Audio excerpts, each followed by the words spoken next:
अगर सतगुरु रविदास महाराज की बात 1433 में मान लेते तो ऐसा चाहूं राज में जहां मिले सबन पवन, छोट बड़े सब बसे, रविदास रहे प्रसन्न, वो सपना उसी समय पूरा हो गया। टोटल 6743 जाति है।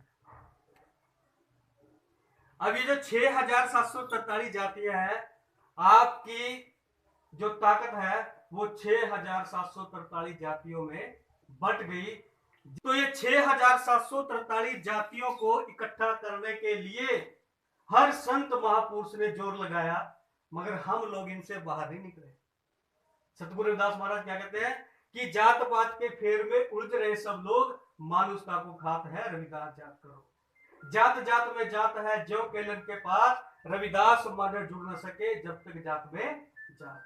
तो सतगुरु रविदास महाराज जी की जो वाणियां हैं, उन्होंने अपनी वाणी के माध्यम से हर वो चीज आपको समझाने की कोशिश की। तो 6743 जातियों को बाबा साहब डॉक्टर अंबेडकर ने बड़ी बुद्धिमता से हमें एससी बीसी के और एसटी के 3 खंडों में खड़ा कर दिया। ला करके 6743 जातियों को यहां डाल दिया ताकि ये लोग समझ जाएं कि एससी के अंदर पढ़ने वाली 1500 जातियां एक ही परिवार के लोग हैं।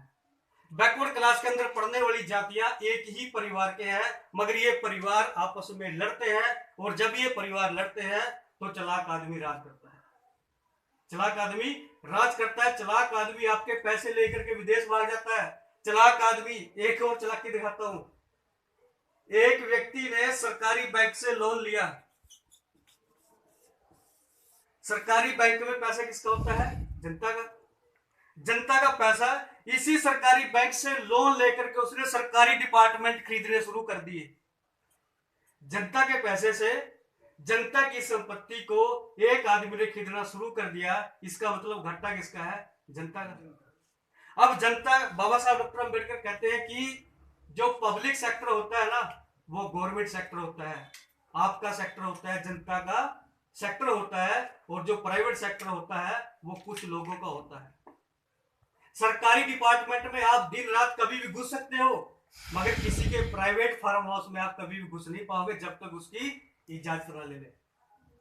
इसलिए बड़े पैमाने पे हमें इस तरीके से तोड़ा गया लंबे समय से, और इस तरीके से हमें ऐसे हालात में डाला गया कि आज तक भी हम उसके बारे में सोच नहीं पा रहे। उसके बारे में हम लोग सोच नहीं पा रहे। अगर सतगुरु रविदास महाराज की बात 1433 में मान लेते तो ऐसा चाहूं राज में जहां मिले सबन पवन, छोट बड़े सब बसे, रविदास रहे प्रसन्न, वो सपना उसी समय पूरा हो गया। अगर बाबा साहब डॉक्टर अंबेडकर की बात मान गए होते तो 1950 में इस देश के अंदर सत्ता के ऊपर काबिज हो जाते, तो अभी जो घटना आपके गांव की है शायद वो ना होती, शायद वो ना होती। हमें उस कुर्सी की ताकत का नहीं पता, जिस कुर्सी को लेने के लिए हमें नहीं पता। बाबा साहब डॉक्टर अंबेडकर एक ही कुर्सी को रिजर्व करना छोड़ गए, प्रधानमंत्री की, और वही आपके हाथ में यही भी वही नहीं ना।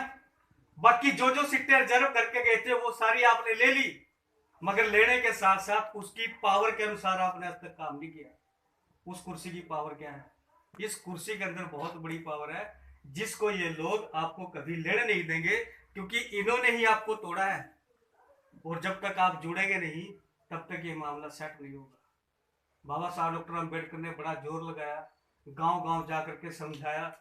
संत शिरोमणि गुरु रविदास जी महाराज, ज्योतिराव फुले, छत्रपति साहू जी महाराज, शिवाजी महाराज, बहुत सारे योद्धा संत महापुरुष आए, मगर पता नहीं कहां दिक्कत है कि हम उनकी बात को मान नहीं पाते, पूरी तरह से उस पर